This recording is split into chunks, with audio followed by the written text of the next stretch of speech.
Hi guys, সকলোকে মোৰ YouTube চেনেললৈ স্বাগতম জনাইছোঁ। আজি মই এটা ফাইনেন্সৰ টপিক বাছি লৈছোঁ। সেইটো হ'ল what is mutual fund. Mutual fund কিনো, মিউচুৱেল ফাণ্ডত ইনভেষ্ট কৰি আপুনি কেনেকৈ লাভৱান হ'ব পাৰে সেই বিষয়ে এই ভিডিঅ'টোৰ জৰিয়তে আপোনালোকৰ আগত মই আজি ক'ম।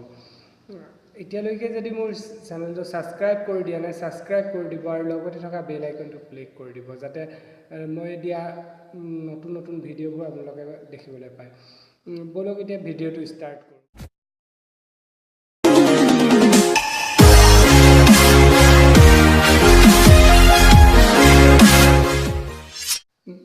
হোৱাট ইজ মিউচুৱেল ফাণ্ড বুলিলে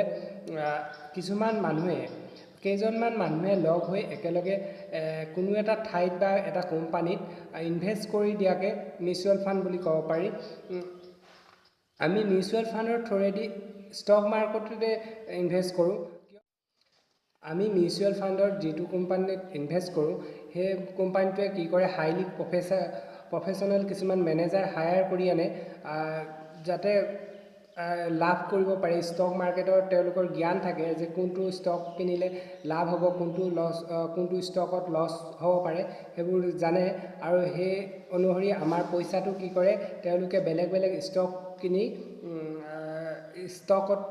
ষ্টক কিনি লয়। আৰু এটা দুটা ষ্টক যদিও লছ হয়, কিন্তু বাকীকেইটা ষ্টক লাভ হয়। আৰু এই মিউচুৱেল ফাণ্ডত লছ হোৱাৰ কোনো যুক্তিয়ে নাথাকে, কাৰণ যিজন মেনেজাৰ থাকে তেওঁ ষ্টক মাৰ্কেটৰ সম্পূৰ্ণ জ্ঞান থাকে।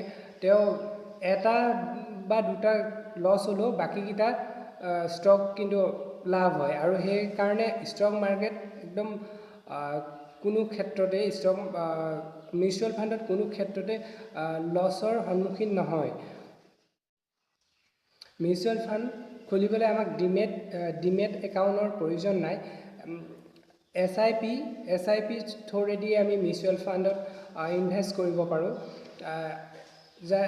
ডাইৰেক্ট আমি যিহেতু ষ্টক মাৰ্কেটত পইচা ইনভেষ্ট কৰিব নোৱাৰোঁ, কাৰণ কৰিলেও আমাৰ ভয় থাকে যে ষ্টক মাৰ্কেটৰ আমাৰ জ্ঞান নাথাকে যিহেতু, আৰু লছ হোৱাৰ সম্ভাৱনা বেছি থাকে জ্ঞান নথকাৰ কাৰণে, কোনটো ষ্টক কিনিলে লাভ হ'ব কোনটো। কিন্তু মিউচুৱেল ফাণ্ডততো সেইটো নাই যে ষ্টক মাৰ্কেটত ইনভেষ্ট কৰিব আৰু সেইটো কোম্পানীয়ে highly professional qualified manager higher কৰিব, ষ্টক মাৰ্কেটৰ বিষয়ে এক্সপিৰিয়েঞ্চ থাকে তেওঁলোকৰ। সেইকাৰণে মিউচুৱেল ফাণ্ড কোনো ক্ষেত্ৰতে লছৰ সন্মুখীন নহয়। আৰু মিউচুৱেল ফাণ্ডত এনুৱেলি 10-12% ইণ্টাৰেষ্ট পোৱা যায় মিউচুৱেল ফাণ্ডৰ থ্ৰুৱেদি। আৰু মান্থলি মিনিমাম 500ৰ পৰা মিউচুৱেল ফাণ্ড আৰম্ভ হয়। মিউচুৱেল ফাণ্ডৰ ভাগ বহুত আছে, তাৰ ভিতৰত এটা হৈছে ইকুইটি হৈছে ইয়াৰ ৰিস্ক বেছি, কিন্তু ৰিটাৰ্ণো বেছি। সেয়ে যাৰ ৰিস্ক বেছি থাকে তাৰ ৰিটাৰ্ণো বেছি থাকে। ইকুইটিত কৰিব পাৰে আপোনালোকে ইনভেষ্ট। তেনেকৈ গৈ আপোনালোকে ডাইৰেক্ট চাই ল'ব পাৰিব কোম্পানীত গৈ যে কোনটো ষ্টকত তেওঁলোকে ভালকৈ প্ৰথমতে বুজাই দিব। আপোনালোকে SBIত খুলিব পাৰে বা ষ্টক বুকিং কিছুমান কোম্পানী থাকে সেইবোৰতো খুলিব পাৰে। আজিলৈ ইমানে।